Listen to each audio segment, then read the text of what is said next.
to receive the Word? Are we excited for the Word? Okay, bigyan ko lang po kayo ng background. A month ago, we had our pastoral meeting sa main church po natin sa Las Piñas.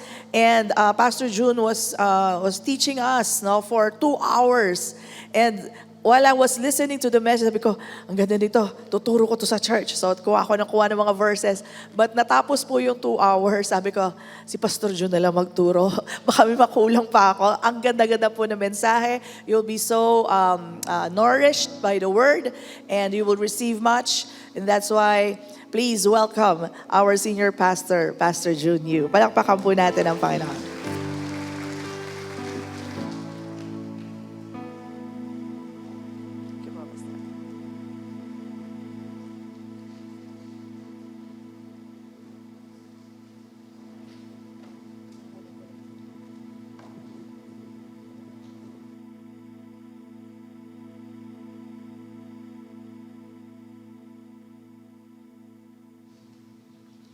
Morning po.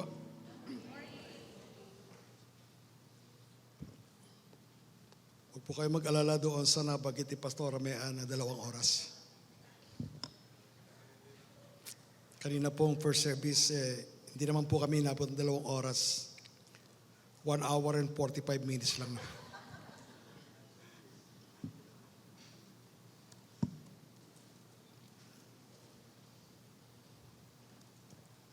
Praise the Lord. So every month po, tuwing third Monday of the month, lahat po ng mga pastors po natin na kabilang po sa Faith Center Churches, kami po ay meron pong monthly fellowship, meeting, kwentuhan. And of course, hindi rin po nawawala yung pasasalamat sa Panginoon at yung pong fellowship around the gospel of grace. At nung pong nakaraang buwan ay ito po ang aking na-share sa ating po mga pastors. Sa kadahilanan po na dapat po tayo po ay maging aware sa nangyayari po ngayon, lalo na sa internet. At una po dapat na maging aware dito ay kami po mismo mga pastors. Hindi namin pwedeng i-assume na kung saan po ay sa kadahilanan na kayo naman po ay sagana sa salita po ng Diyos, kapahayagan po ng mabuting balita, ay hindi po maaaring makapasok yung pong mga maling katuruan. Yun po yung warning ni Apostle Paul sa mga leaders, sa mga elders, mga pastors sa Ephesus, na kung saan kami po mga pastor, hindi lamang po kami ay itinalaga ng Diyos na mangaral at magpahayag ng mabuting balita sa inyo, kundi tagubilin po ni Pablo na katulad po ng isang mabuting pastol ay kasama na rin po ang pag-iingat doon po sa mga tupa ng ating Panginoon. At una pong dapat ingatan yung po mga grievous wolves, manggagaling po sa labas, try to enter in the church, na kung saan ang layunin po itong mga grievous wolves nito, mga lobo, wolves, ay sirain po yung pong hindi lang pamumuhay, kundi yung pong paniniwala ng mga tupa ng Panginoon at maaring sa loob mismo ng church, hindi man po sa church natin, within the body of Christ, meron po mga lalabas dyan na kung saan po they will be preaching distorted gospel para po masira, ma-destroy yung pong ating pong pananampalataya, ika nga. So ito po nangyayari, hindi man sila makapasok sa loob ng ating church, maaaring pwede sila makapasok po sa ating pong buhay sa pamagitan po ng Facebook, ng internet, ng YouTube, na kung saan po lahat naman po tayo may access doon po sa internet at nariyan po yung mga iba't ibang mga tagapagturo. Maraming salamat doon po sa mga nagtuturo, magpapayag ng tunay na mabuting balita sa Facebook, na kung saan ng ilan po sa kanila ay nababanggit po natin. Katulad po ng mga ating pong tagapagturo, sina Joseph Prince, sina Creflo Dollar, sina Andrew Womack, Andrew Farley, and so on and so forth. Pero meron din po mga tagapagturo po na kung saan ay ang layunin po nila ay iligaw tayo pong mga mananampalataya. So, ito pong aking pong ibabahagi po sa inyo. Basahin po muna natin yung Acts chapter 2, Galatians po yun. Hindi ko lang po Galatians chapter 2 verse 7. But contrariwise, when they saw that the gospel of the uncircumcision was committed unto me, as the gospel of the circumcision was unto Peter. Now dito po may binabanggit si Pablo na gospel of the uncircumcision tsaka gospel of the circumcision. Na kung saan po yung gospel of the uncircumcision was committed to Peter and the gospel of the uncircumcision was committed to the Apostle Paul. Na yung pong circumcision dito ito po ay reference, ay tumutukoy po doon sa mga Hudyo. Nung panahon po yun, ang mga Hudyo po ay tinatawag na circumcision, okay, obvious po yun. And then, yung po mga Hentil, yung mga hindi Hudyo. Kapag ka hindi Hudyo, sila po ang tinatawag ng mga Hentil. Sometimes Gentile, sometimes Greek. Yung ating mababasa sa New Testament. At sila po yung mga Hentil, sila po yung mga Hudyo, hindi Hudyo, ang tawag sa kanila ay uncircumcision. Yan po natin na sa wikang English na lang, wag na po natin Tagalogin yung pong uncircumcision. Anyway, so doon po sa original Greek language, paminsan-minsan maganda rin po na magkonsulta sa original Greek language na kung saan naisulat po ang bagong tipan. Sa original po, yung pong of, wala po yan sa original. Gospel, yung salitang of, wala. Kaya kung sa original po, gospel, the circumcision, gospel, the uncircumcision. Kaya depende po yan doon sa mga translators. Kasi pangit naman kung ang translation ay gospel de uncircumcision, gospel of the circumcision. So depende po yan sa translator. Sa iba po mga translation, ang mababasa po natin ay gospel to, instead of to the uncircumcision, instead of gospel to the circumcision. Dahil po sa King James Version na of the uncircumcision, meron pong katuruan ngayon na lumalaganap na kung saan ay yung gospel of the uncircumcision, yung pong mabuting balita ng mga Hudyo o para sa mga Hudyo, at yung mabuting balita po ng mga Hintil o para sa mga Hintil ay magkaiba.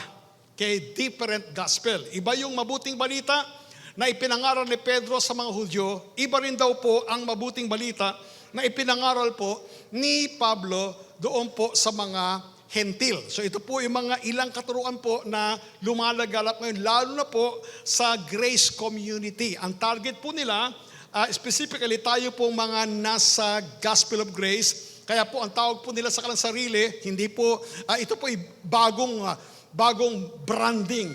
Ang tawag po nila sa kanilang sarili ay Gospel of Grace Rightly Divided. So tayo po mga nasa Gospel of Grace, kinakailangan i-rightly divide pa natin yung ating Gospel of Grace. Something like that. Na kung saan sila po yung Gospel of Grace rightly divided. But this is just a new branding. Hindi po bago po ito. Luma na po ito. Kaya didiretsuhin ka na po.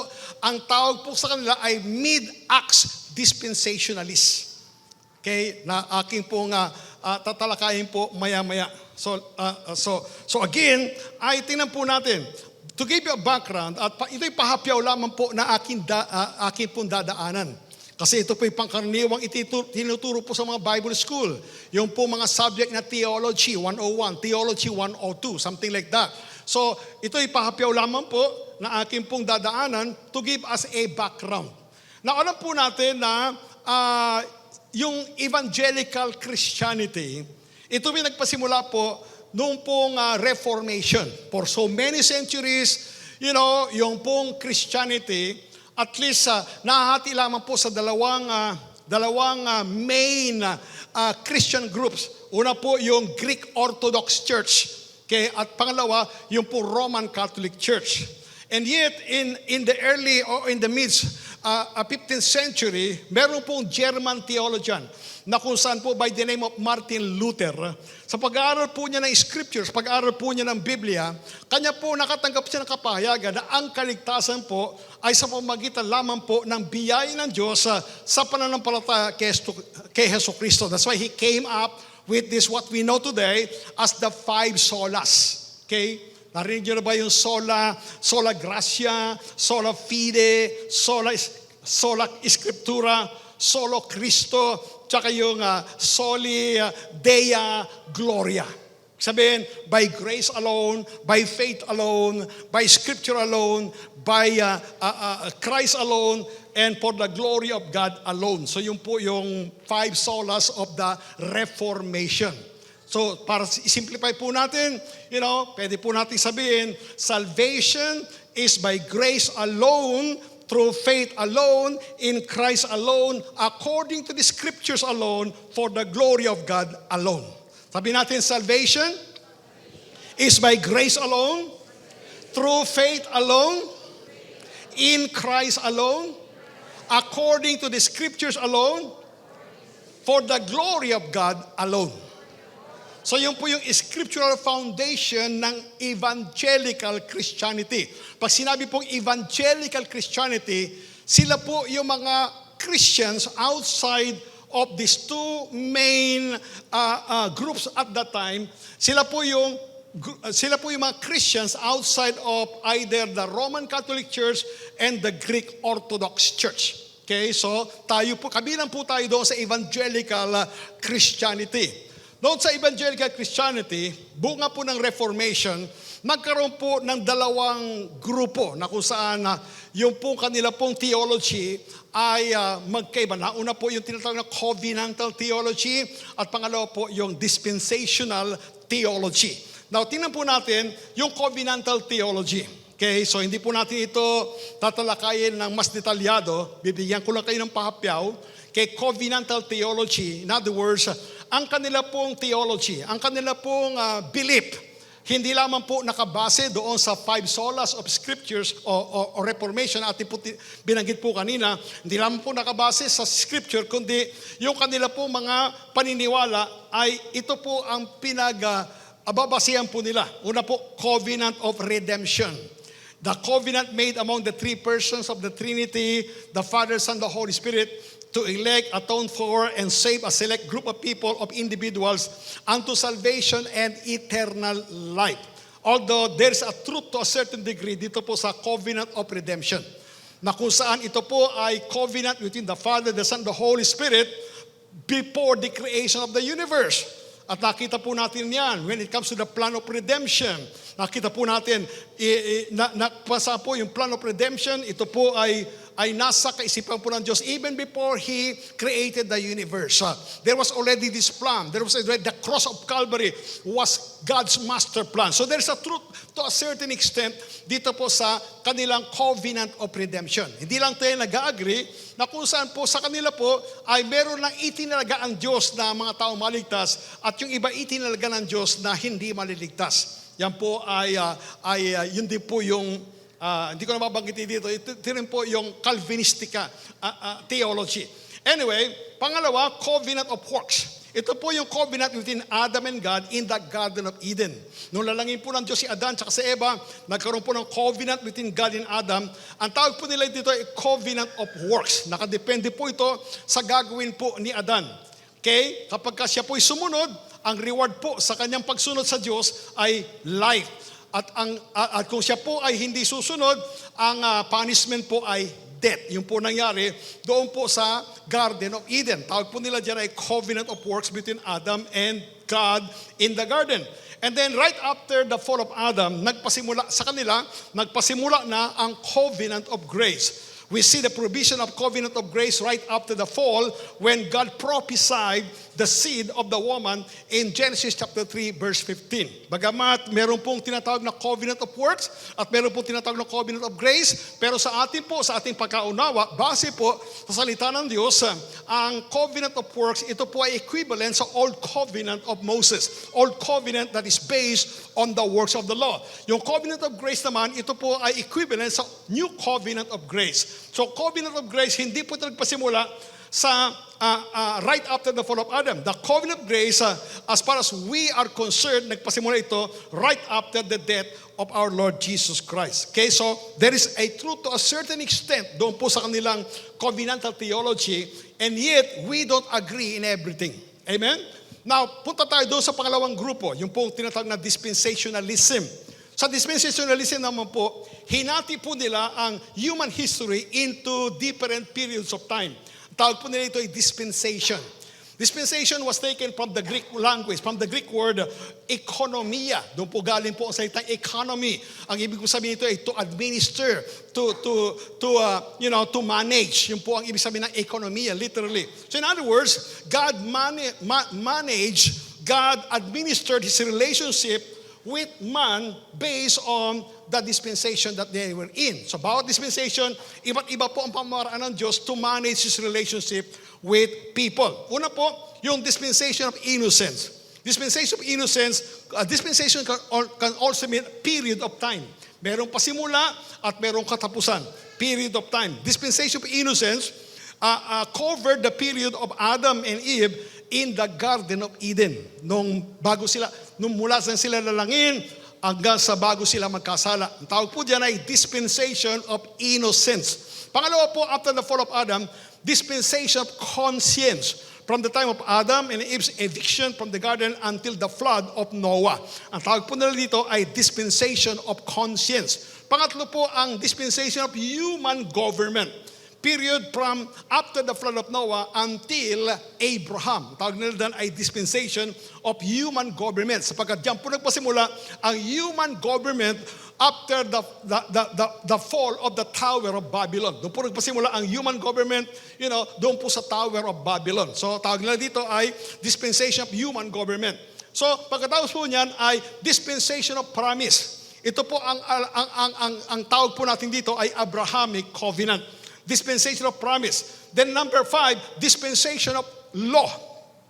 Ito po yung nagpasimula nung ibigay ng Diyos ang batas, particularly 10 Commandments, kay Moses doon sa Mount Sinai, at ito po ay nasuspend. Hindi po nagtapos, nasuspend ang law after the death of Jesus Christ. So in other words, the law was merely suspended. Ibig sabihin, itutuloy yan. Doon sa tinatawag po nila na 7-year tribulation period. So yun po ang kanila pong paniniwala. Number 6, dispensation of grace. Nagpasimula po yung dispensation of grace doon po sa araw ng Pentecost noong ang Banal na Espiritu ay pinuspos yung po mga disciples in the upper room. At ito'y magtatapos until the rapture of the church. Okay? So there is a truth to this. Merong katotohanan po to a certain degree yung dispensation of the law. Ang tawag po natin sa dispensation of the law ay Old Covenant of Law. Nagpasimula ito sa Mount Sinai, nagtapos, hindi na suspend, nagtapos po ito doon po sa krus ng Kalbaryo. At ang tawag po natin sa dispensation of grace ay New Covenant of Grace. Sa kanila, ang dispensation of grace, nagpasimula sa Day of the Pentecost na kung saan ito po ay after the cross, we agree to that. And then, magtatapos po ang dispensation of grace doon po sa rapture of the church. But as far as we are concerned, the new covenant of grace is eternal. The new covenant of grace is everlasting. Hindi matatapos po ang grasya sa rapture. Amen? Magpapatuloy po yung grasya ng Panginoon sa buhay po natin until eternity. Amen? So yun po yung new covenant of grace. The new covenant of grace is eternal. The new covenant of grace is everlasting. Hindi katulad po nila, yung dispensation of grace sa kanila, may pasimula, merong pong katapusan. So pag natapos po yung grace, ano ang kasunod nila? Sabi na, babalik uli sa law. Yung pong paniniwala po nila. Okay? Because the nation of Israel will be restored back and then the law will be restored. Something like that. So, pagkatapos po, ay yung pong millennial kingdom. So in other words, ay sa dispensationalism ay meron pong paniniwala that in the future ay magkakaroon po ng millennial kingdom, 1,000-year reign of Jesus Christ. At ito po ay magaganap po doon sa Jerusalem. Okay, so yun po yung dispensationalism. So, bibigyan po natin ng emphasis dito yung dispensation of law tsaka dispensation of grace. So sa traditional, original dispensationalism ay tama po sila. In other words, naghiwala yung law tsaka yung grace. Tinawag man nila itong dispensation of law, dispensation of grace. Ang truth dito ay at least nagkahiwalay yung law at grace doon sa krus ng Kalbaryo. In other words, maging sa kanilang paniniwala, ang dividing line between law and grace would be the cross of Calvary, which is the truth. Amen? We totally agree to that. The dividing line between the law and grace would be the cross of Jesus Christ. The dividing line between the old covenant of law and new covenant of grace is the cross of Jesus Christ. In other words, before the cross, before the death, burial, and resurrection of Jesus Christ, it was old covenant of law. After the cross, after the death, burial, and resurrection of Jesus Christ, it is now the new covenant of grace. Okay? So yung dividing line is the cross of Calvary. Now, these are, doon sa covenantal theology, tsaka doon po sa dispensationalism, ay meron po silang certain similarities. Una, both of these groups believe in the authority of the Bible. Praise God for that.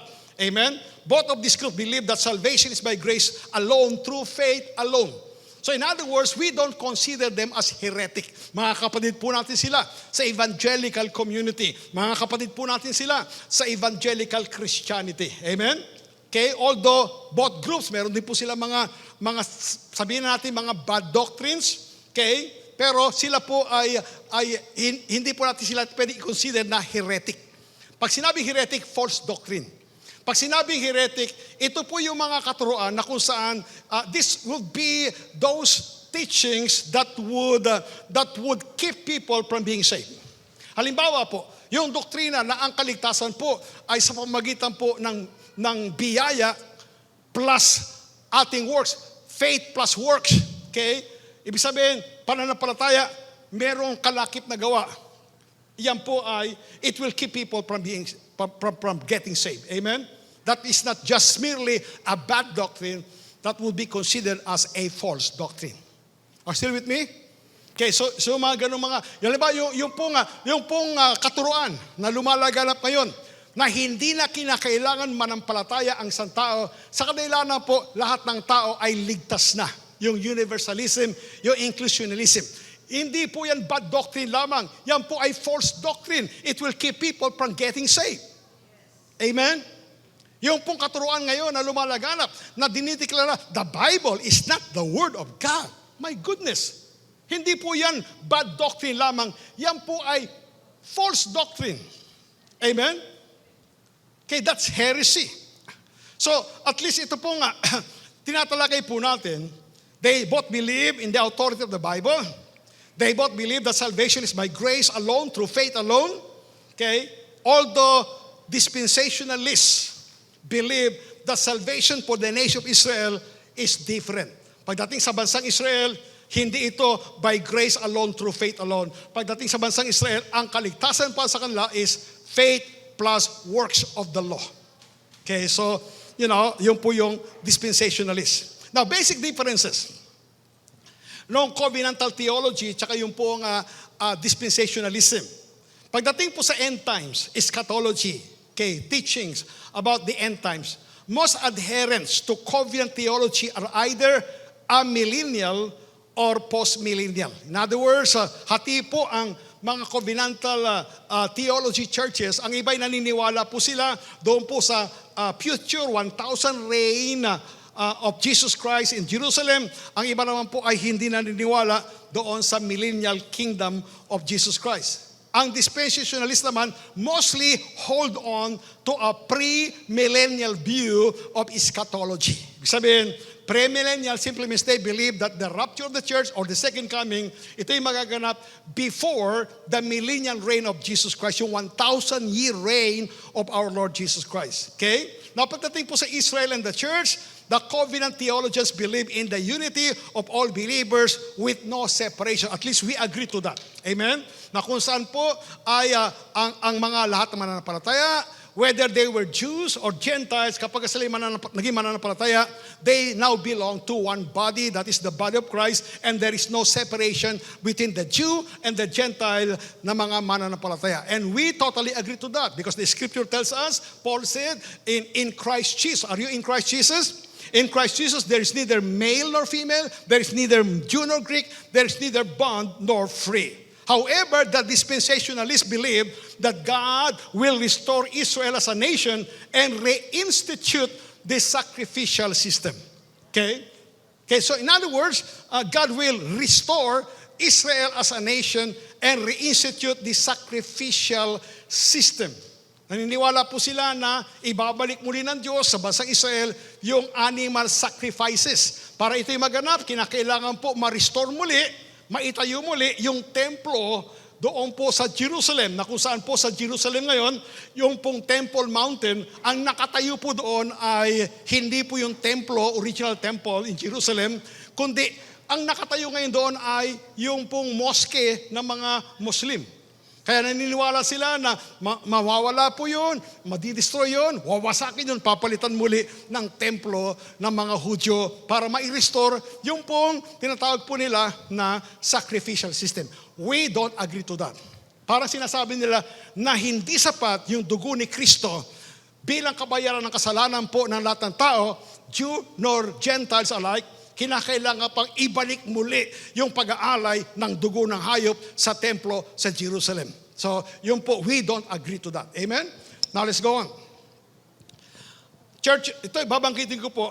Okay lang magbanggit kasi hindi naman natin sila kinikonsider na mga kulto, hindi natin sila kinikonsider na heretic, sila po yung mga kapatid po natin kay Kristo Jesus.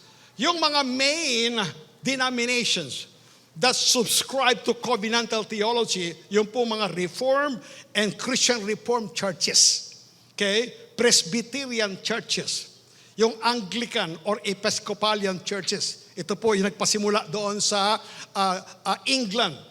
Yung Anglican or Episcopalian churches. And some Lutherans. Itong Lutherans, pinasimulan po ito ni Martin Luther doon po sa Germany.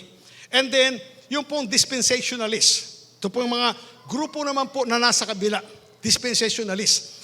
Okay, non-denominational Bible churches, most Baptist churches, most Pentecostal churches, kasama na po dyan ang Assembly of God, kasama na po dyan ang Church of God in Christ, churches, charismatic groups, ang ilang po mga Word of Faith churches, and so on and so forth. Okay, so tayo naman po, ay meron pong mga paniniwala ang nasa covenantal theology that we embrace, that we agree.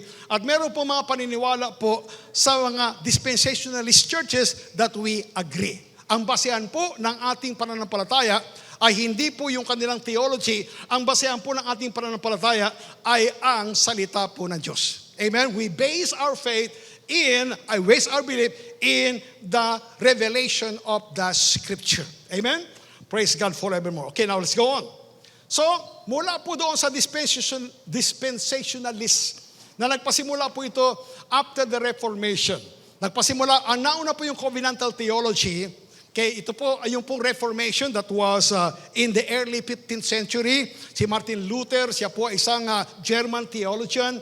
Siya po ang nagpasimula po ng Reformation na kung saan po ay nakita po niya sa liwanag po ng Scripture that salvation is by grace alone, through faith alone, in Christ alone. Okay, according to Scriptures alone, for the glory of God alone. So siya po ang nagpasimula yan. Ang tawag po dyan ay 5 solas of Reformation. Na mula po doon ay ang sumunod po dyan ay yung po mga covenantal theology churches. At sumunod po yung dispensationalism. So, yun po.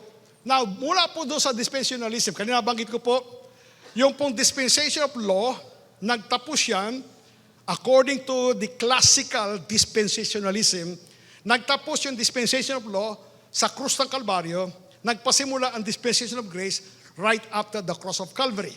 Okay? So, we agree to that. So, inline yan sa ating pong paniniwala when it comes to Old Covenant and New Covenant, the dividing line would be the cross of Calvary. Amen? Okay? Pero meron po mga ilan na naroon po sa mga dispensationalists na tatangtwis ako. Dispensationalists na kung saan po inilipat po nila.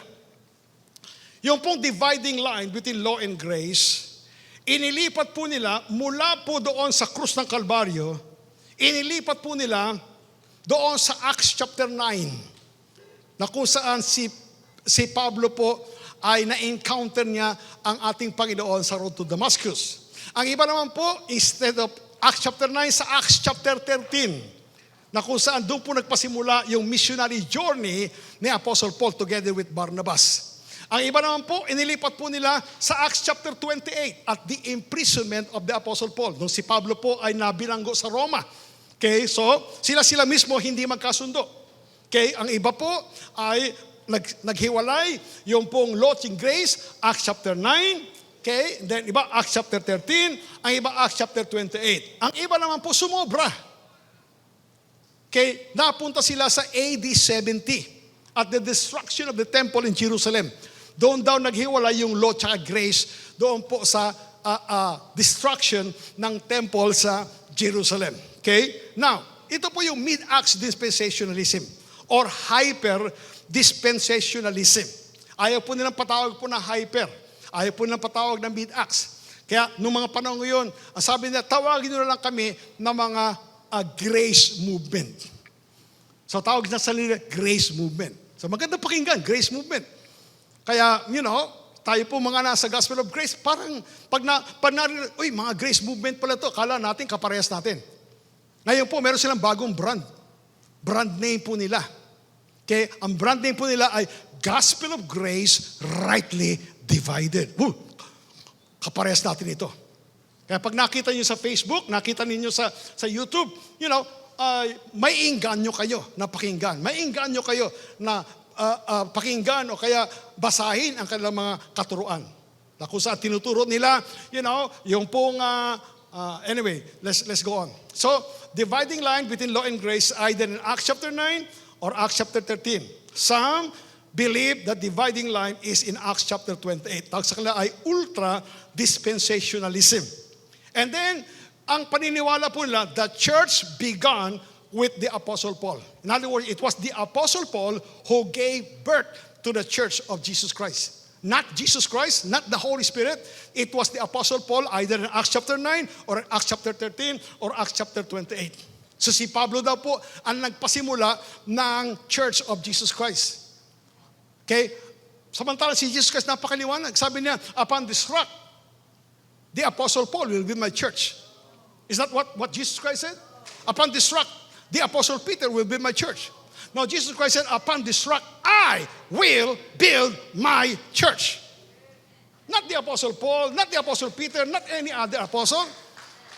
Amen? It was Jesus Christ as the Holy Spirit who gave birth to the church in Acts chapter 2. Amen? So, pangatlo, okay, within this movement, itong movement na ito, mid-Acts, okay, within this movement is found King James only advocates. Ang ilan po hindi naman po lahat, ang ilan po sa kanila, ang Biblia po na dapat lamang basahin, ang translation lang po na tama ay King James only. Bagamat paborito po ang King James. Kung mapapansin niyo po, I always quote from the King James Version. Okay? Pero hindi lang po yun ang tamang translation. In fact, wala po translation na perfect. The only perfect would be the original Greek language and the original Hebrew. Amen? So sila, King James only. Kaya kapag ang binabasa mong Biblia ay NIV, yung binabasa mo ay the Living Translation, o kaya yung TPT, the Passion Translation, o lalo na yung the Pinoy version, my goodness. Okay? So, ayaw po nila yun. So yun po. Okay? And then, different gospel for the Jews and the Gentiles. Magkaiba po yung gospel para sa mga Hudyo at magkaiba po yung gospel para po sa mga Hentil. Isa pang paniniwala pa nila, they reject water baptism for the Gentile believers. So tayo po mga Gentile believers, hindi po para sa atin yung water baptism. Ang water baptism daw, according to them, ay para lamang sa mga Hudyo. Water baptism was a Jewish rite, so to speak. Kaya hindi ito para sa ating mga hentil na naging mananampalataya. Para sa kanila, dapat lamang natin basahin sa Biblia, ang para sa atin lamang ay Romans to Philemon. Yung mga sulat po ni Apostol Pablo. Matthew, Mark, Luke, and John, sa mga Hudyo yan. Kaya huwag natin gagamitin ang John 3:16 at tatawagin nating mabuting balita. Hindi para sa atin John 3:16, para lang yan sa mga Hudyo. Sino may sabi? Kung hindi po sa John 3:16, hindi po ako mababorn again.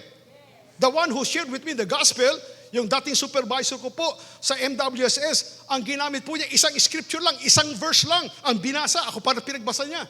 Okay? Pinagbasa niya sa akin. Tinawag niya ako sa kanyang opisina. Sabi niya, meron ka bang gagawin ngayon? Sabi ko, wala naman po. Okay. So, punta ka sa opisina ko, may mabuting balita ako na ibibigay sa'yo. Kala ko, mapopromote ako eh. Mabuting balita daw eh. Okay. Tapos pagdating ko doon, nakita ko agad yung kanyang itim na Biblia, mabuting balita Biblia. Hindi na ako makatras, pinaupo ko. Binuksan niya po yung Biblia niya, Tagalog, doon sa John 3:16. Basahin mo yan. Juan 3:16. Hindi ko pa makalimutan yung version.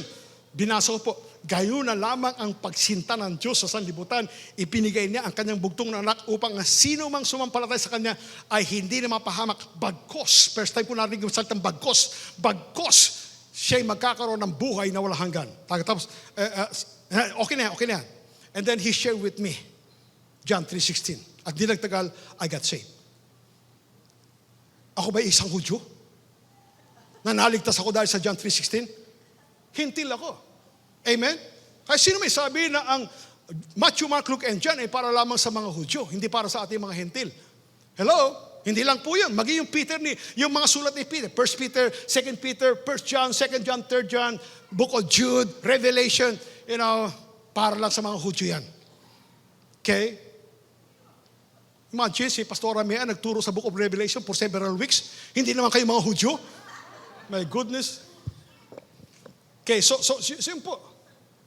So ito po ay hindi na ito bad doctrine.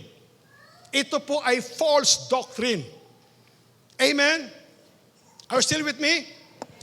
Praise God. Okay? So new covenant truth para sa atin. Ito po yung katotohanan po na ating pong pinaniniwalaan. The cross is the dividing line between the old covenant of law and the new covenant of grace. Amen? Once the dividing line is moved from the cross to somewhere else, like Acts 9, Acts 13, Acts 28, lalo na yung AD 70. Once the dividing line is moved from the cross to somewhere else, people will fall into error that will lead to more errors. Mga anak at mga anak ng panibagong maling katuruan yan. Amen? Kaya meron po ngayon mga maling katuruan. Nabanggit ko na po. Talagang tahasan po nila sinasabi, ang Biblia ay hindi salita ng Diyos. Lahat ay ligtas na, kay manampalataya ka o hindi. Walang impyerno, walang satanas, walang second coming. Okay? Mga ganyan. Hindi na po bad doctrine yan. Yan po ay false doctrine. And we need to deal with that. The Apostle Paul, the Apostle Peter dealt with this false teaching and false doctrine. Amen? Yung mga bad doctrine, ay lahat naman po ng denomination, meron po niyan eh. Pero mga minor lang po yan. It is not considered heresy. Are you still with me? Pag pumasok ka po sa emergency room, at nagkataon po na sabay-sabay po yung mga tao na pumasok sa emergency room. Yung mga doktor po, kakategorize po nila yung mga pumasok na pasyente. Sino ang unahin ng doktor? Yung pumasok sa emergency room na ang problema niya ay pigsa, o yung pumasok sa emergency room na ang problema niya ay inatake sa puso? Yung inatake sa puso, major po yan. Are you still with me? Kaya diyan ka muna sa tabi ha? Pigsa lang yun. Something like that. Kaya naalala ko tuloy, minsan ako pumunta ng emergency. Dahil ang naging problema ko, diarrhea, at nagsuka ko, so on and so forth. Pagdating ko po roon, ang tagal ng doktor, kasi may inaasikaso ibang mga pasyente na mas malala. Pagdating sa akin, ano problema mo? Doc, diarrhea po. Nagsuka na po ako eh.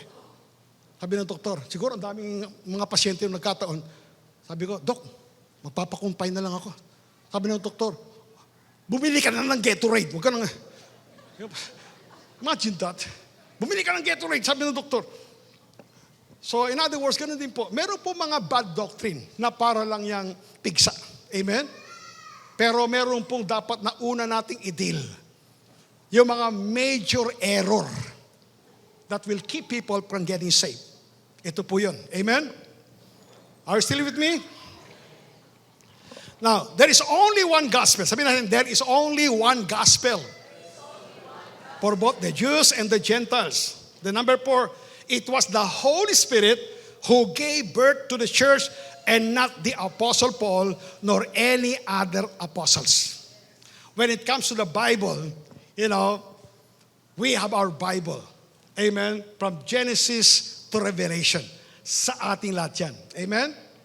Okay? Although not everything was written for you, okay? Not everything is written to you, but although everything was written for you, not everything was written to you.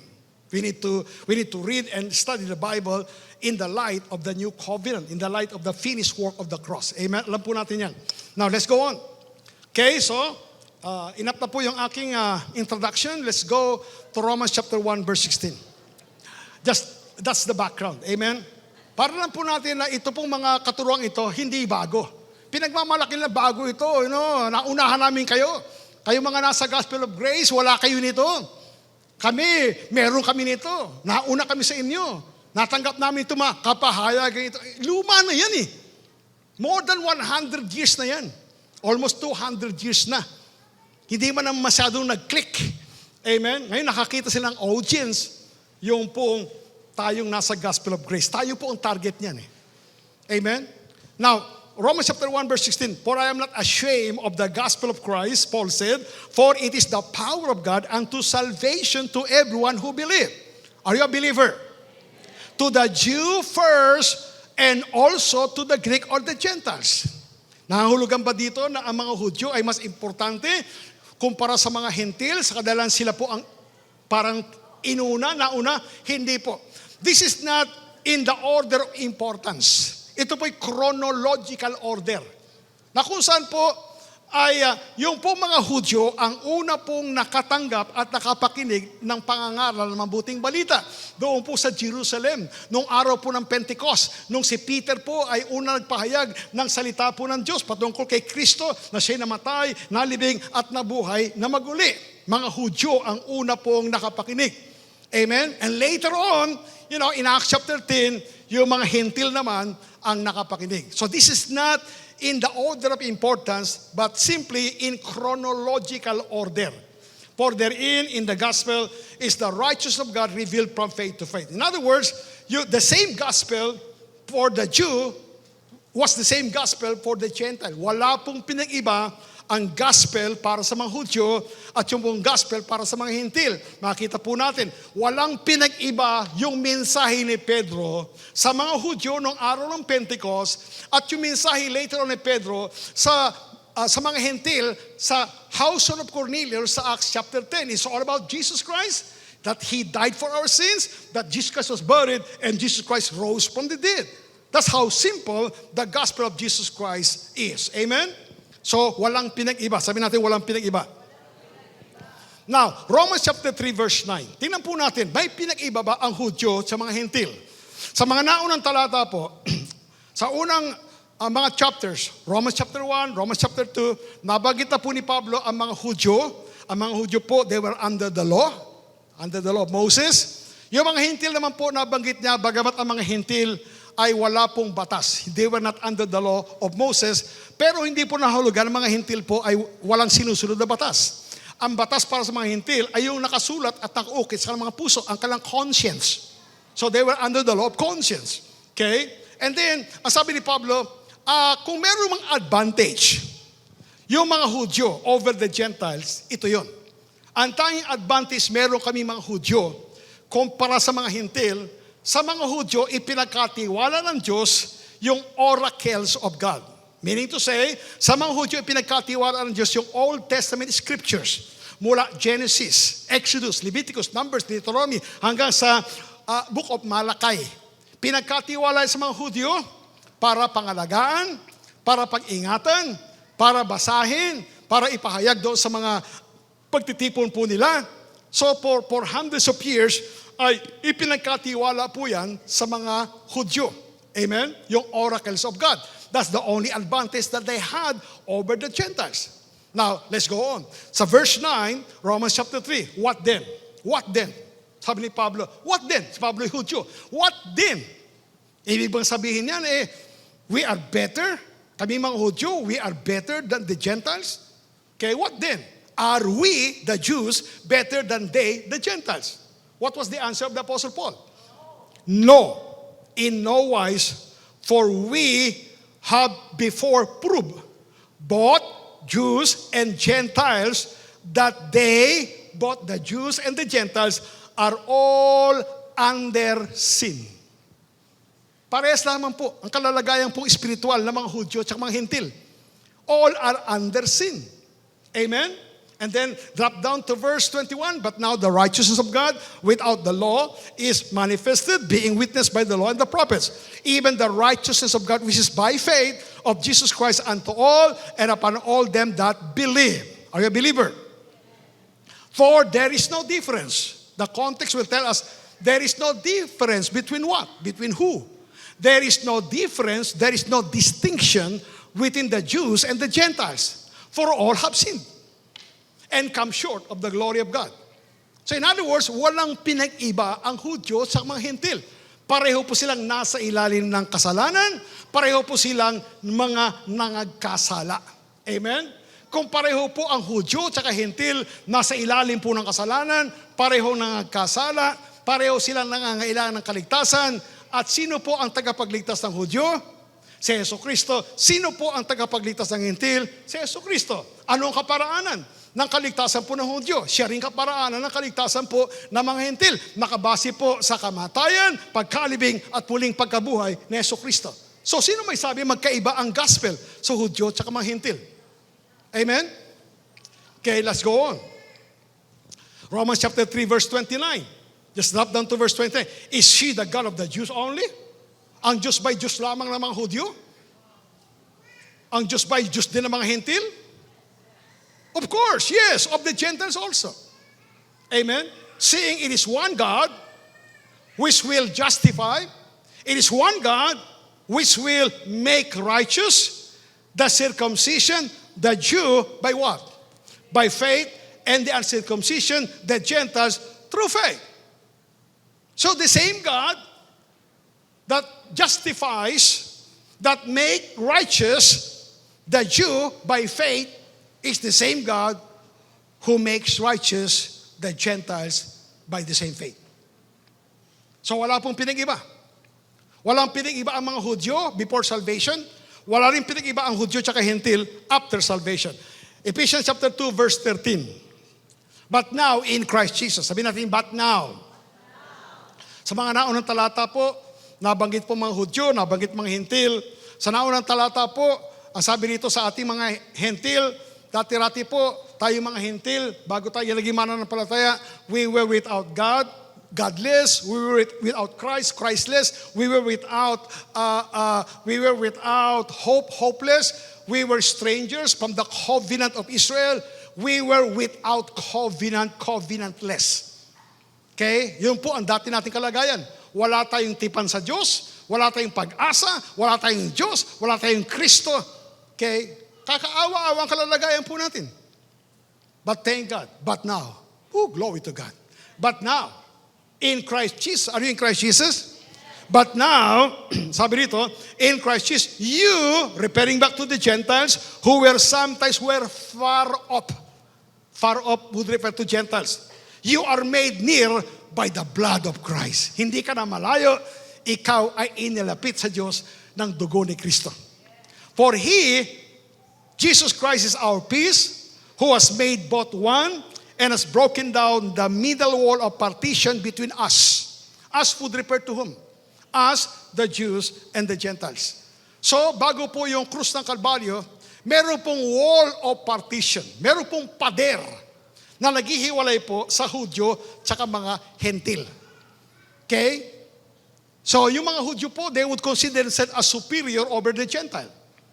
At ay ibang mga Hentil po, ay, tinatanggap po nila yon. Naalala nyo ba yung Roman centurion? Siya po ay isang Hentil, na kung saan meron po siyang soldier, meron siyang servant, na meron pong sakit, nasa kanyang bahay, nag-aagaw buhay. And then lumapit siya kay Jesus Christ. Sabi niya, meron akong servant, meron akong sundalo, nasa bahay ko. Nag-aagaw buhay siya. Sabi ni Jesus Christ, sige, pupunta ako sa bahay mo para siya'y maipanalangin, maipato ko man lang aking kamay at maipanalangin ko para siya'y gumaling. Ano po sabi po ng Hentil, yung Roman centurion? Sabi niya, I am not worthy to receive you under my roof. I'm a Gentile. You are a Jew. At bilang Hentil, hindi ako dapat natanggapin ka, papasukin ka na isang Hudyo sa aking tahanan. So at that time, yung mga Hentil po, hindi po pwedeng pumasok man lang doon sa bahay po ng isang Hudyo. Meron pong wall na nagse-separate po sa kanila. Amen?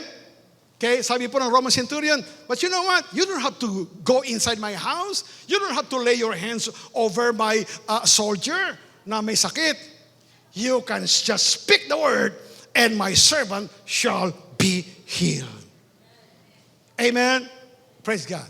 Namangha si Jesus Christ sa pananampalataya ng po Roman centurion na isang Hentil. Just speak the word and my servant shall be healed. Every time the gospel of Jesus Christ being spoken, being declared, amen? Ano man kalalagay, meron kayong sakit, meron kayong karamdaman, don't wait. Huwag na kayong maghintay na kayo po'y mapatungan ng kamay ni Pastor Amean para kayo gumaling. Even right now, as the word of God is being spoken to you, even right now, as the finished work of Jesus Christ being spoken, you can receive your healing right now. Be healed! Hallelujah. So merong middle wall of partition. Ano ginawa ni Jesus Christ sa middle wall of partition between the Jew and the Gentile? Having abolished. Inabolish siya sa kanyang katawan.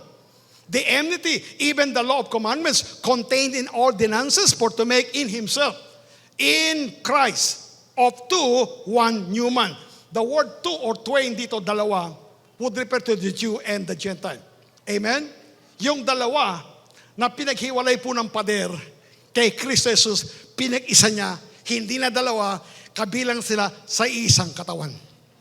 Pinag-isa ng krus ng Kalbaryo ang Hudyo tsaka Hentil nung sila'y sumampalatay kay Jesucristo. Bakit nila gusto pa rin paghiwalayin ngayon? Magkaiba ang mensahe sa Hudyo at sa Hentil. Now, let's go on. Verse 16, and that he might reconcile both the Jew and the Gentile unto God in one body by the cross. Sabi nila, yung church, body of Christ yan. Mga Hentil lamang yan.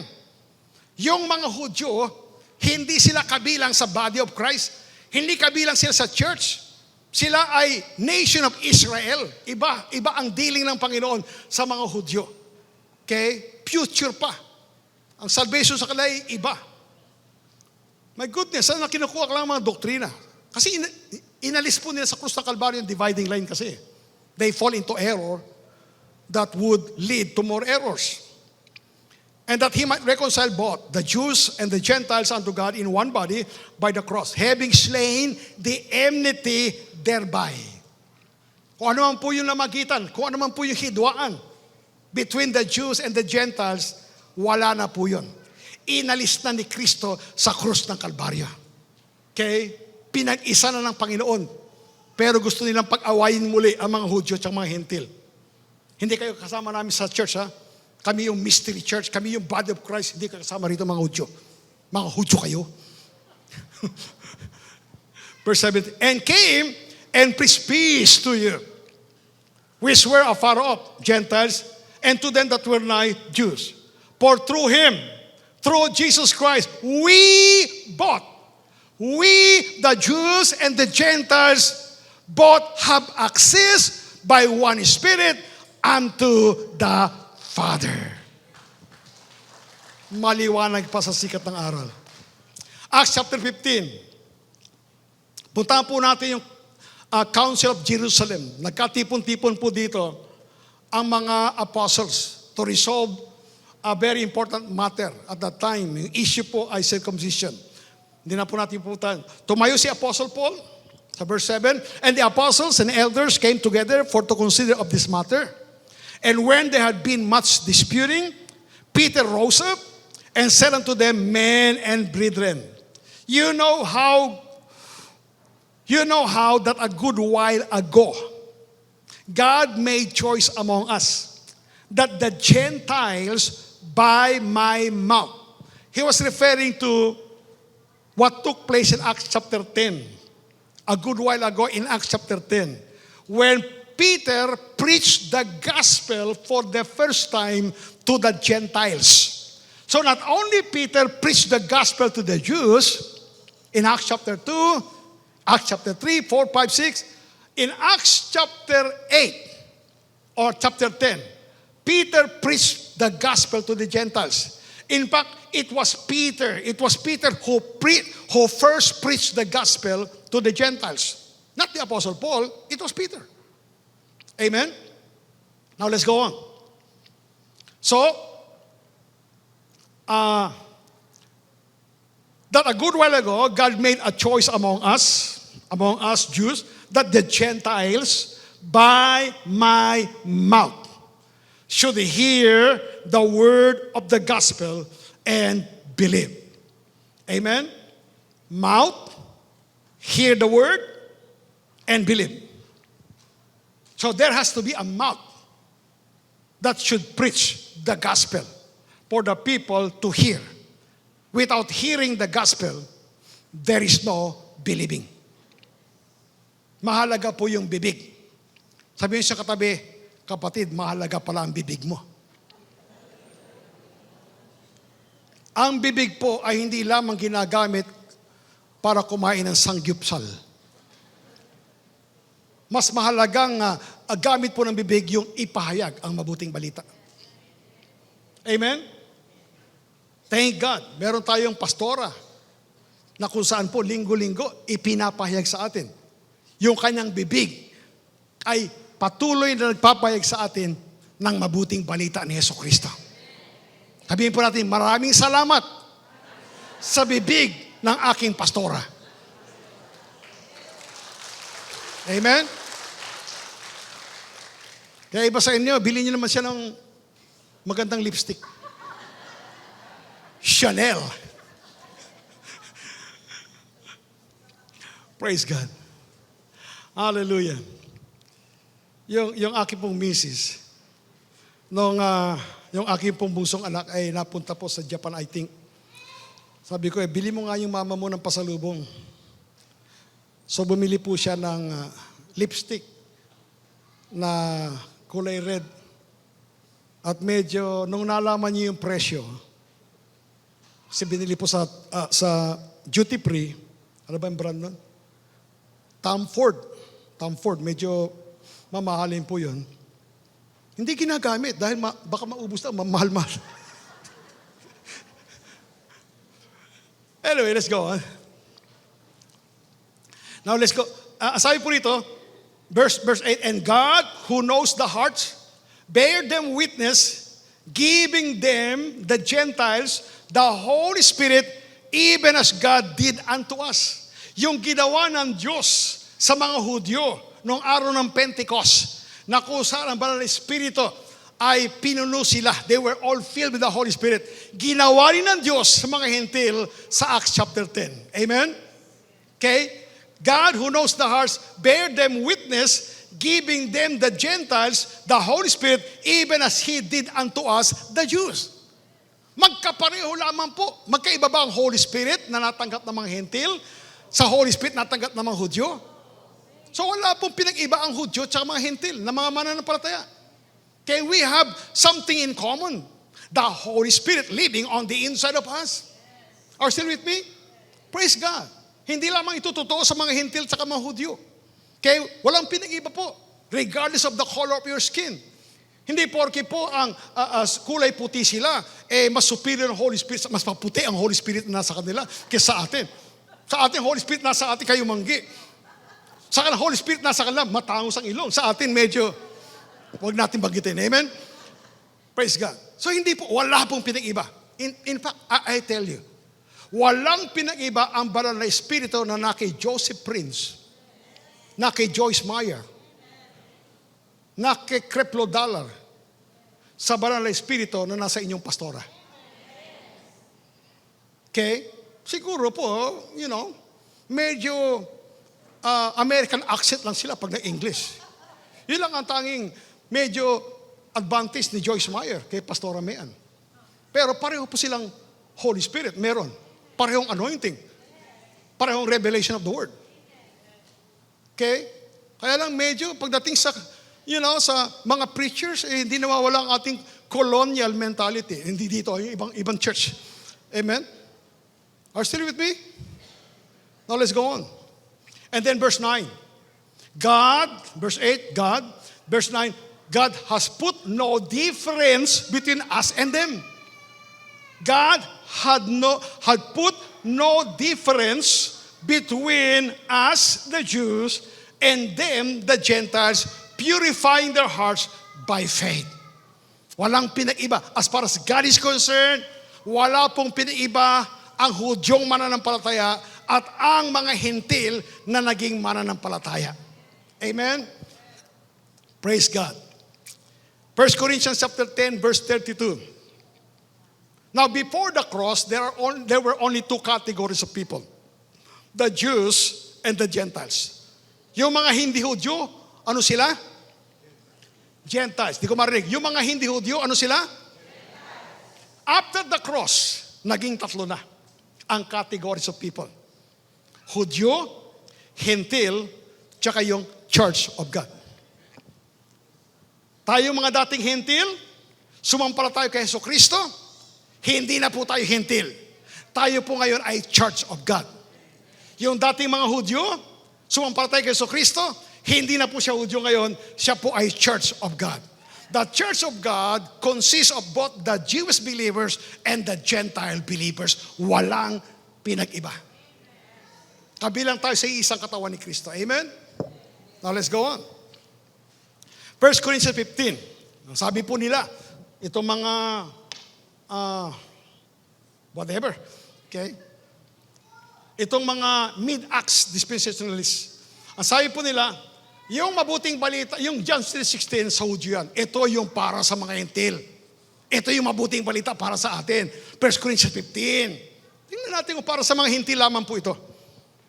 Now, verse 1, moreover, brethren, Paul said, I declare unto you the gospel. Sabi natin, the gospel. Which I preach unto you, which also you have received, and wherein you stand. By which also you are saved, if you keep in memory that I preach unto you, unless you have believed in vain. For I deliver unto you first of all that which I also received, how that Christ died for our sins. This is the gospel. Ito po yung gospel na tinutukoy po ni Pablo. How that Christ died for our sins according to the what? Scriptures. And that He was buried, and that He rose again the third day according to the what? According to the Scriptures. Okay? So ang una pong pinisenta po ni Paul ng katibayan, ebidensya, proof, na tunay na si Kristo ay namatay, nalibing at nabuhay na maguli, ay yung pong Scriptures. The written word. And then he said, and then verse 5, and that He was seen of Cephas. Sino itong si Cephas? Another name for Peter. Siya po ay nakita. Si Jesucristo na buhay na maguli, na-witness siya. Nakita siya ni Pedro at yung po mga disciples, the 12. After that, He was seen of above 500. At once, sa isang setting, 500 mahigit ang nakasaksi, mga eyewitnesses na si Kristo ay nabuhay na maguli. At karamihan sa kanila hanggang ngayon buhay pa. This was written by Paul more than 20 years after the resurrection. Okay? although more than 20 years na, pero karamihan dito sa 500 witnesses are still living. They are still alive. After that, he was seen of about 500. And then verse 7, after that, he was seen of James. James who referred to the half-brother of Jesus. Then of all the other apostles. And last of all, he was seen of me also as of one born out of due time. Siya rin po yung naging eyewitness. Nakita po niya si Yesu Cristo. Nasaksihan po niya si Yesu Cristo na nabuhay na muli on the road to Damascus. Remember? His supernatural encounter with the risen Lord on the road to Damascus. Amen? So, unang present niya ay scripture. Pangalawa, direct eyewitnesses. Karamihan sa kanila, buhay pa. Pwede nyo tanungin kung kayo nag-aalinlangan. Parang nasa korte po yan. Kapag meron pong gustong patunayan po sa korte na katotohanan. Amen? Ang magaling na abogado ay magpe-present siya hindi lang mga direct eyewitnesses, kundi ng documental evidence. Ang documental evidence ay ang scripture. Pagkatapos merong eyewitnesses. Amen? Are you still with me? Praise God. So matibay po yan. Sa korte po, lalo na meron po mga circumstantial evidence, pangatlo, pero dalawa lang okay na eh. Documentary evidence, kaya merong papel, merong documentary evidence, authenticated, genuine, pagkatapos merong eyewitnesses, mga nakakita, magsasalita, susumpa doon sa harapan ng korte, magsasalita, na tunay niyang nakita, ito ang pangyayari, itong katotohanan, panalo yan sa korte. So dito po, panalo po. Amen? Sa korte ng ating puso. Ang ebidensya, scripture, pangalawa, mayroong mga eyewitnesses that Jesus Christ rose again from the dead. And then Paul said, last of all, okay, he was seen of me also as of one born out of due time. For I am least of the apostles, that I am not meet to be called an apostle, because I persecuted the church of God. When did Paul persecute the church of God? Before Damascus? Before his encounter on the road to Damascus? Or after? Before. Nung siya ay si Saulo pa. Okay? He persecuted the church of God. At kung siya ang nagpasimula ng church of God, anong church ang pinisecute niya? Wala pang church of God na siya pwedeng i-persecute. Kasi siya ang nagpasimula eh. So the church of God was already there even before Paul encountered Jesus on the road to Damascus. So hindi si Pablo ang nagpasimula ng church.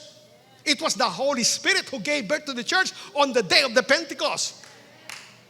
And the Bible tells us, the next time Peter preached the Bible, 3,000 got saved. And the Bible says, 3,000 were added to the church.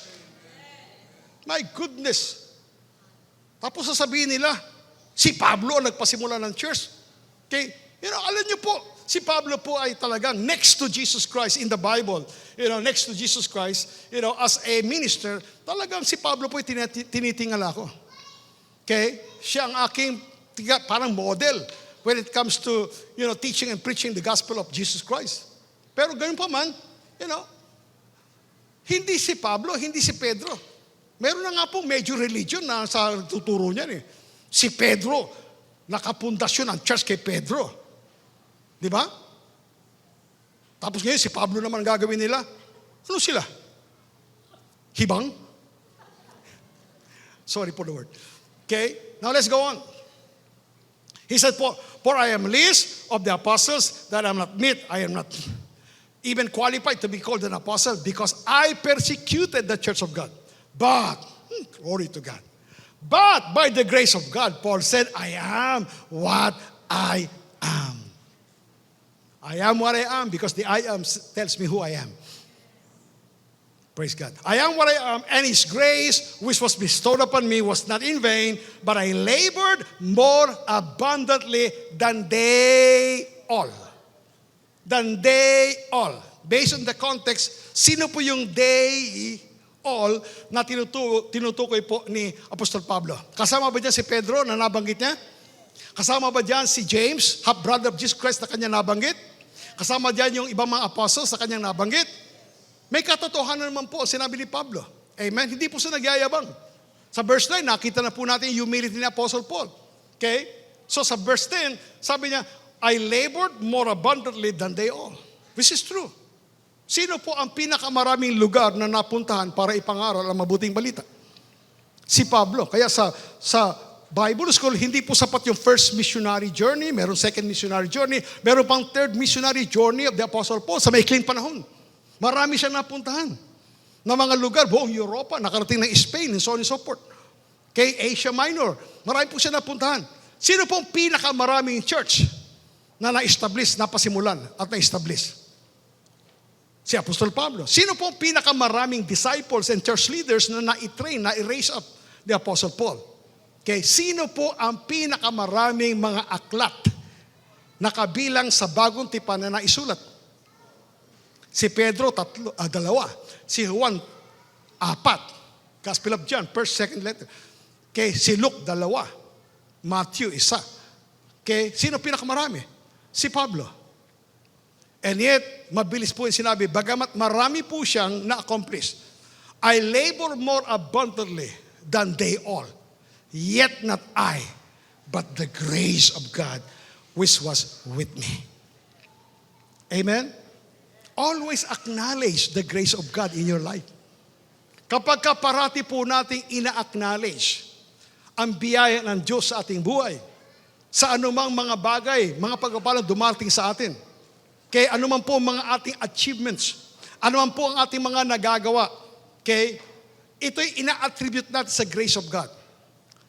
Kahit na ikaw pa ay makarating sa pinakamataas na promosyon sa iyong kumpanya, kahit na ikaw pa ang maging chief executive officer ng iyong company, kahit na ikaw ay magkaroon ng tigi-tigi isang bahay ang iyong mga anak at tigi-tigi sasakyan, kahit ano pa ang marating mo sa buhay, kahit gaano ka maging kayaman, if you will always acknowledge and attribute everything that you have and everything that you receive and everything that you achieve to the grace of God in your life, you will remain humble.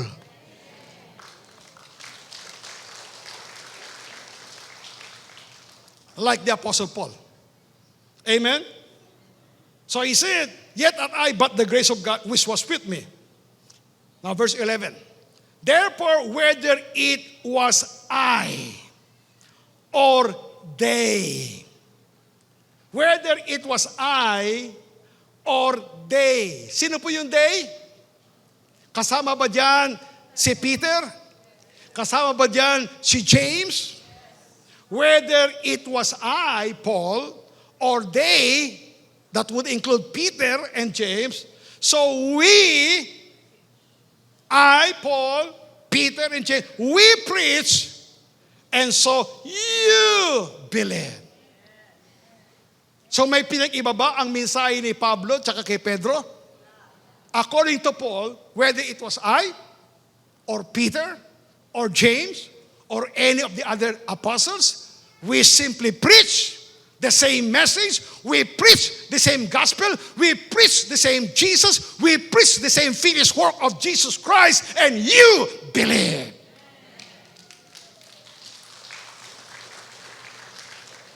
Amen? Ganun din po dito sa atin sa pulpito. Whether it was I, or Pastor Amean, or Sak, or sino man, o mga speaker po natin dito, sina Pastor Ronnie, we preach the same message. We preach Jesus Christ and Him crucified. We preach Jesus Christ and His tetelestai. Everything is done. Your healing is already done. Your salvation is already done. Your forgiveness is already done. Amen? That's the message that we preach.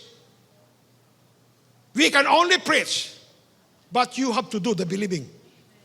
We preach, and so you believe. We preach, and so you believe. Who will do the believing? You, the hearers. Amen. We cannot do the believing for you. We can only do the believing for ourselves. Amen. So every time the gospel is being preached, pay attention. Give attention to the preaching of the gospel of Jesus Christ. Kahit na more than 2 hours na ang pangangaral. Paul one time, he preached from morning till midnight. Don't you know that? Morning till evening, Paul was preaching the gospel. Okay? Pagdating ng gabi, meron nga pong nakatulog doon, nalaglag sa bintana eh. Pero walang malalaglag sa upuan nyo ngayon. Amen? Kaya kinakailangan pong buhayin muli. May kanasyon na namatay yung tao eh. Kasi mataas yung pinag-pray po nila. I don't know, maybe hindi magandang pagkalaglag, but thank God. Siya po'y nabuhay maguli. And then Paul, Acts chapter 10, verse 38. How God anointed Jesus of Nazareth with the Holy Ghost and with power, who went about doing good and healing all that were oppressed of the devil, for God was with him. And we are witnesses of all these things, which he did both in the land of the Jews, and Peter said, and in Jerusalem, whom they slew, killed, and hanged on a tree, crucified, but God raised him up the third day. This was Acts chapter 10. Ito yung kanyang mensahe sa mga hentil. May pinag-iba ba ang mensaheng una ni Pedro sa mga Hudyo, Acts chapter 2? Sa kanyang mensahe sa mga hentil, Acts chapter 10? Pareho po ang mensahe. Si Kristo'y namatay, si Kristo'y nabayubay, namatay, nalibing, at nabuhay na mag-uli. That is the gospel. Acts chapter 9. Ito yung sinasabi ng Acts chapter 9.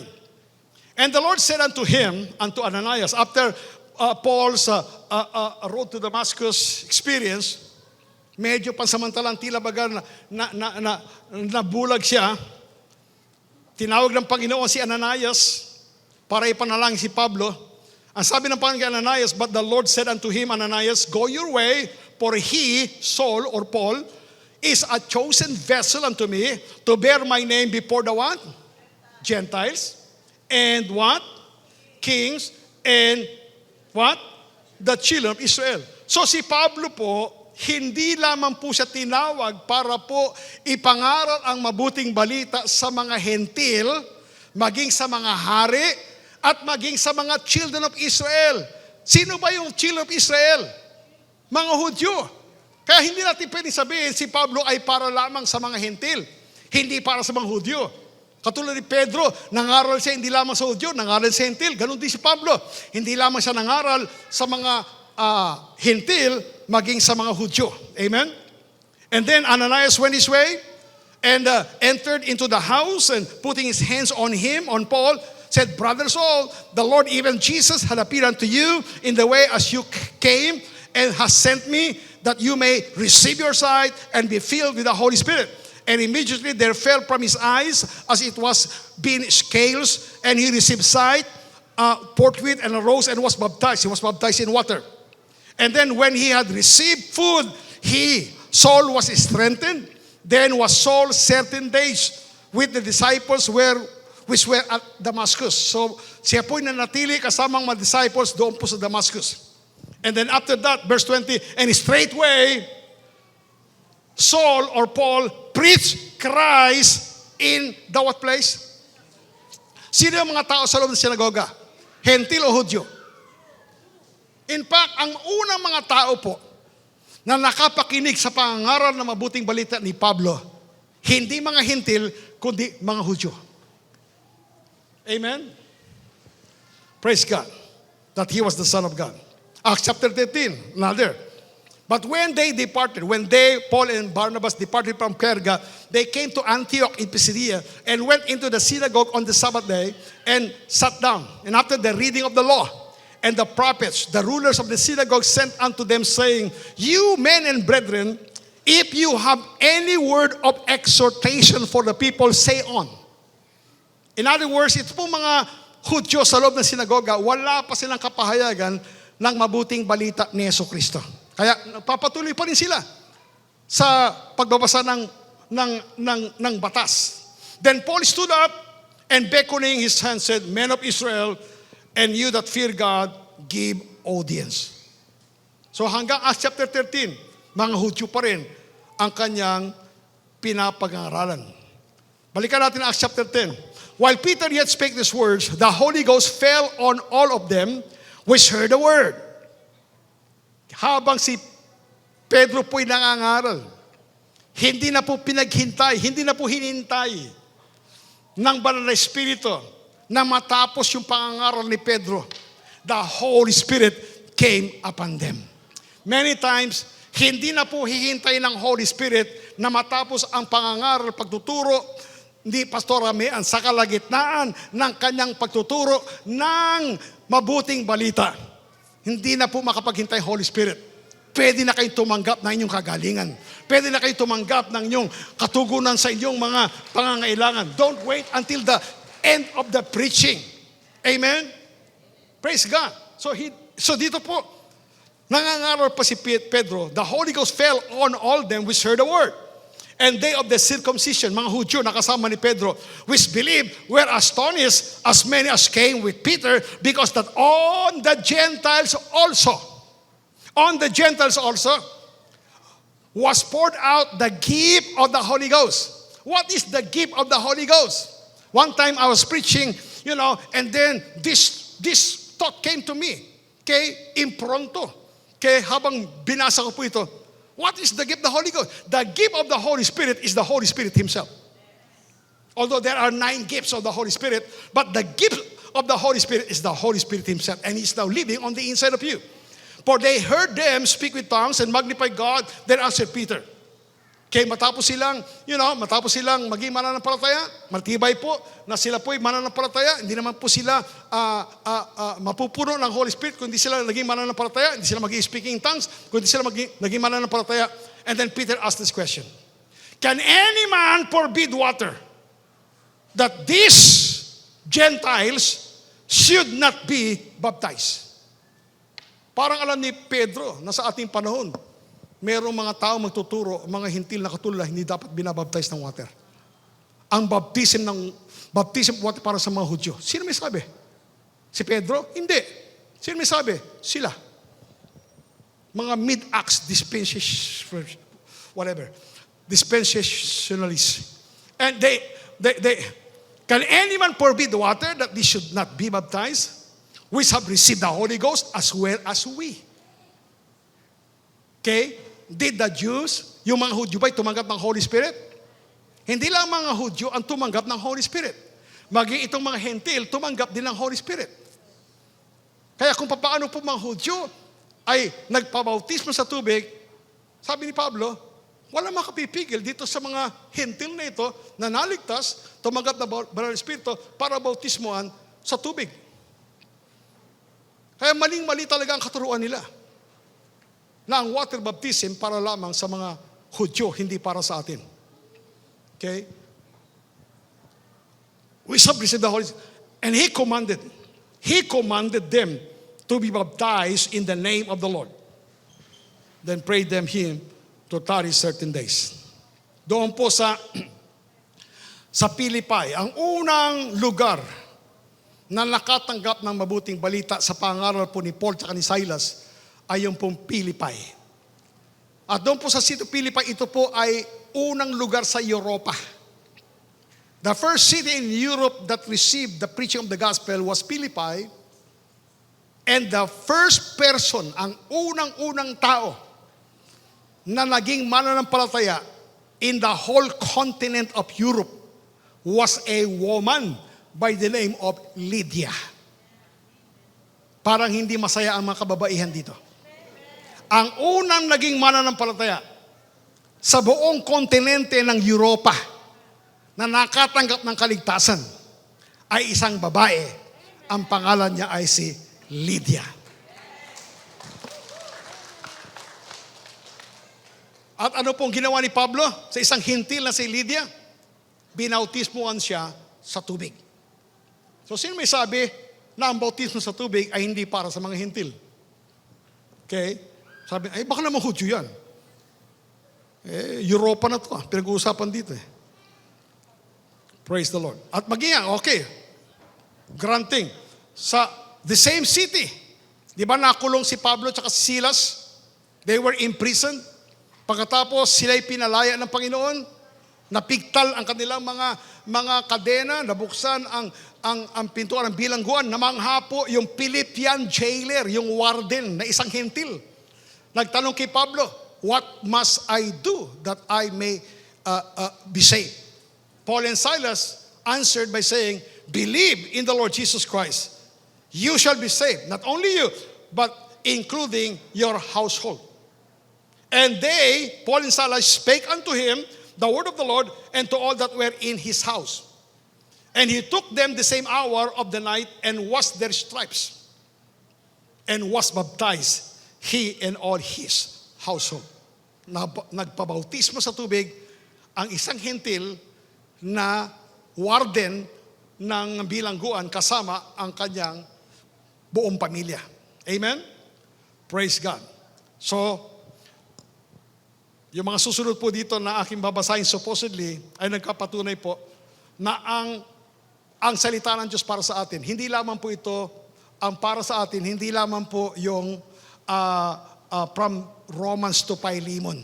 Katulad sinasabi nila, yung Matthew, Mark, Luke, and John, huwag nyo nang basahin yan. Para sa mga Hudyo lamang yan.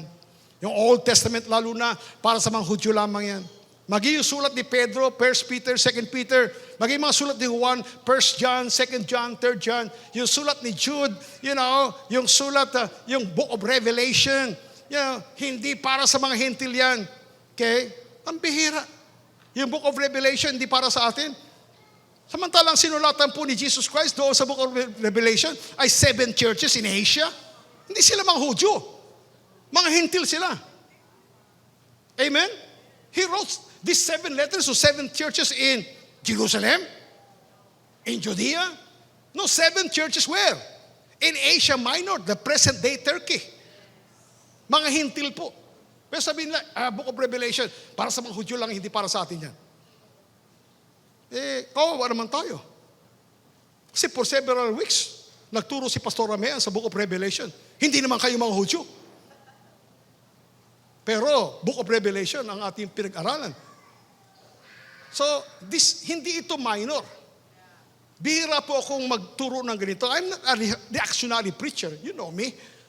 Amen? Pero kinakailangan Kasi tayo ang target Amen? Maaring hindi pa nyo na-encounter ito. Pero ma-encounter natin ito. Marami na maiingay sa internet, sa YouTube, sa Facebook. Ang iingay po nila, tayo po ang target.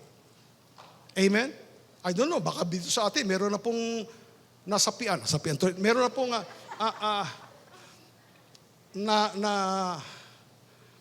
nag-fail dito sa ganitong error.